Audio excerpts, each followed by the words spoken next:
Hey everybody, it's Neil, and check out what I have here. These are little USB-C nightlight things. So if you have a USB-C outlet somewhere, you can just plug one of these, open it up, into it, and it'll give you a little nightlight. I'm gonna show you guys here. I just have my studio light here. Let me aim it down.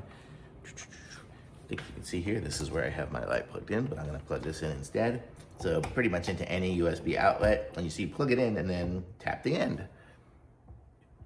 On and off, so it's very cool. It's a nice little bulb and it'll just light your way, and super easy, super small. It uses probably virtually no electricity to do it. You see it just plugs in just a regular USB, and it's a 4-pack of these. And let me see, it says blue. It looks like we can probably get them in other colors as well. But I got blue, and it is 4000K. If that means anything to anybody, and USB glass nightlight. So super cool.